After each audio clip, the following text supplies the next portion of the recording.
नहीं चलेगी, नहीं चलेगी, नहीं चलेगी, दादागिरी नहीं चलेगी। बैरिस्टर असदुद्दीन अवैसी जिंदाबाद, बैरिस्टर असदुद्दीन साहब तुम आगे बढ़ो, हम तुम्हारे साथ हैं। बैरिस्टर असदुद्दीन साहब तुम आगे बढ़ो, हम तुम्हारे साथ हैं।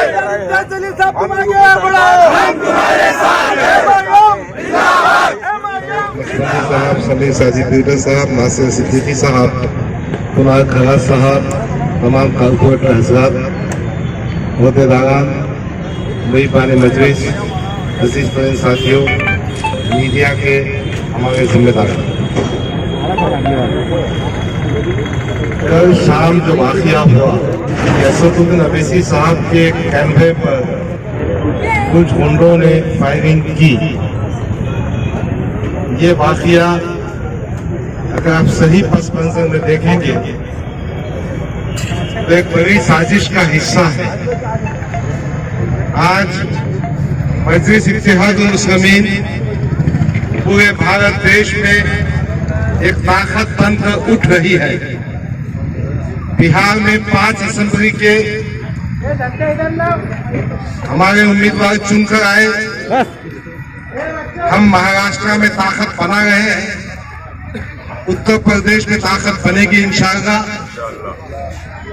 और चंद दिनों पहले आपने सुना होगा केसीआर ने क्या कहा। तेलंगाना के चीफ मिनिस्टर केसीआर ने कहा कि आज अगर कोई शख्स अंजाम दे रहा है वो तेलंगाना का बेटा है। यूपी में साहब ने एक परिवर्तन भागीदार मोर्चा बनाया, उस मोर्चे में मेषराम भी है, उस मोर्चे में ओबीसी के नेता भी हैं, और यूपी में मजलिस इत्तेहादुल मुस्लिमीन दलित नेताओं के साथ, ओबीसी नेताओं के साथ एक भागीदारी परिवर्तन मोर्चे का तजुर्बा कर। तो अजीजान गिरामी, सूरत हाल यह है कि आज हिंदुस्तान में असदुद्दीन अवैसी समेत दलित ओबीसी का एक बहुत बड़ा संगठन, एक बहुत बड़ी ताकत शुरू होने जा रही है, उसका आगाज हो चुका। कल की फायरिंग इस ताकत को दबाने के लिए, खत्म करने के लिए, आवाज को खामोश करने के लिए की गई है। आप एक बात सुन लीजिए, सरफरोशी की तमन्ना आज हमारे दिल में है, देखना जोर कितना बाजुए खातिर में। बैरिस्टर असदुद्दीन अवैसी से जब पूछा गया क्या आपको सिक्योरिटी चाहिए, बैरिस्टर असदुद्दीन अवैसी साहब से कहा गया कि आपको सिक्योरिटी क्यों नहीं चाहिए। मेरे कायद जिसका ईमान और अकीदा अल्लाह रब्बुल इज्जत की जात पर है, जो अपनी जिंदगी में, इनफरादी जिंदगी में, इज्तिमाई जिंदगी में एक मोमिन का नमूना है, उन्होंने कहा मेरी मौत मेरी हिफाजत करती है। आज हम मौजूद है जनरात न्यूज़ की तरफ से डिविजनल कमिश्नर ऑफिस के सामने, और कल बैरिस्टर असदुद्दीन अवैसी साहब के ऊपर यूपी के अंदर हमला हुआ है, और आज हमारे साथ है डॉक्टर मोइन साहब। आइए हम इनसे जानते हैं, उनसे बात करते हैं। मोइन साहब, कल जो असद साहब पे जो हमला हुआ है, तो इसके ताल्लुक से आप क्या कहना चाहेंगे? अस्सलाम वालेकुम। कल हमारे कायद असदुद्दीन अवैसी साहब के ऊपर जो मेरठ से दिल्ली जा रहे थे, एक टोल प्लाजे के ऊपर कुछ शरपसंदों ने उनके ऊपर गोलियां बरसाई, और अल्लाह का बड़ा बड़ा एहसान है कि अल्लाह ताला ने उन्हें बचा लिया और वो आज हमारे बीच में है। मैं मजलिस इत्तेहादुल मुस्लिमीन की तरफ से इस बात का निषेध करता हूँ कि जिन लोगों ने, जो शरपसंद लोगों ने हमारे कायद असदुद्दीन अवैसी के ऊपर हमला किया, तो उनके ख़िलाफ़ कड़ी से कड़ी कार्रवाई हो, और उनके पीछे जो लोग हैं जिन्होंने ये हमला करवाया है, सरकार, यूपी सरकार उनको पकड़े और उन्हें जेल में डाले और सख्त से सख्त सज़ा दे उन्हें। मोइन साहब, अभी असद साहब पे जो हमला हुआ है, तो उसके बाद उन्हें जेड सिक्योरिटी दी जा रही है? हाँ, आज सवेरे ही हमने टीवी पर सुना है और हमारी मांग भी यही थी कि असद साहब को Z+ सिक्योरिटी दी जाना चाहिए और सेंट्रल गवर्नमेंट ने आज ऐलान किया है कि असदुद्दीन अवैसी साहब को Z+ सिक्योरिटी देंगे। अभी आपकी पार्टी जो है MIM इस ताल्लुक से तमाम महाराष्ट्र में धरने आंदोलन करने वाले हो क्या?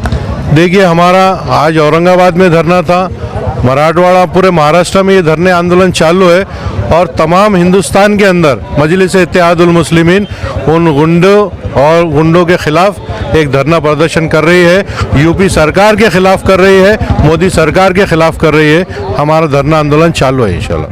तो बस यही आखिर में आपके को शुक्रगुजार करना चाहता हूं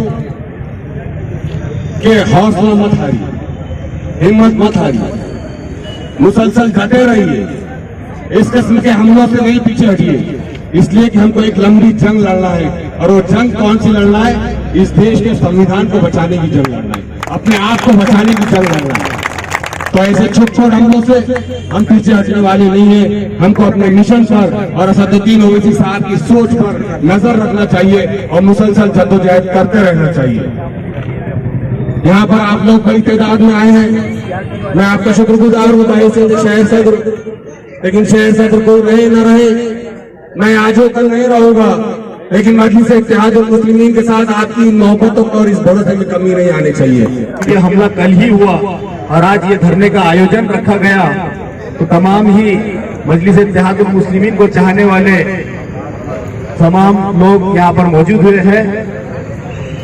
मैं आज यहाँ पर सबसे पहले तो कल हमले की निंदा करता हूँ और यहाँ पर जो प्रशासन मौजूद है उनसे यही गुजारिश करूंगा कि आप हुकूमत तक ये पैगाम पहुंचाए कि मजलिस इत्तेहादुल मुस्लिमीन ने कल जो बैरिस्टर असदुद्दीन अवैसी साहब के ऊपर हमला हुआ, तो आज बहुत ही शांतिपूर्वक आज हमने हमारा एहतजाज दर्ज करवाया, निषेध हमने जो किया बहुत अमन माहौल में किया, लेकिन मजलिस इत्तेहादुल मुस्लिमीन की एक लिमिट है कि वो बर्दाश्त की कैपेसिटी उनकी एक बहुत, मैं समझता हूं कि आप सीधे सीधे अल्फाजों में कहूंगा कि इसके बाद अगर ऐसे वाकयात हुए तो मजलिस इसको बर्दाश्त नहीं करेगी। बैरिस्टर असदुद्दीन अवैसी साहब पर जो हमला हुआ उसके लिए उनकी एक शेर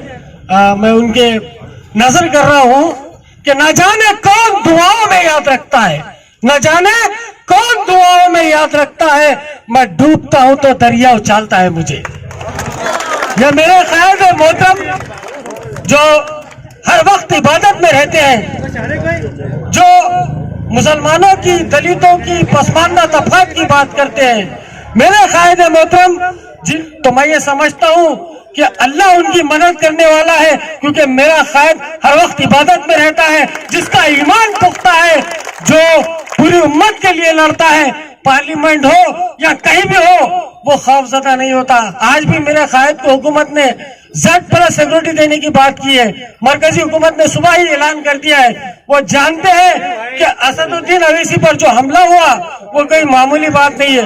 भाइयों, तुमको एक बात याद दिला दूं कि चंद रोज पहले हमारे मुल्क के वजीर आजम नरेंद्र मोदी ने काफिला पंजाब के रोड पर अटक किया था, आपने देखा होगा, और वो काफिला रुकने के बाद मुल्क की मुख्तलिफ एजेंसियों ने अलग अलग बयान दिए थे कि पाकिस्तान हमला करने वाला था, फला हमला करने वाला था, लेकिन हमारे वजीर आजम बचकर वापिस आ गए।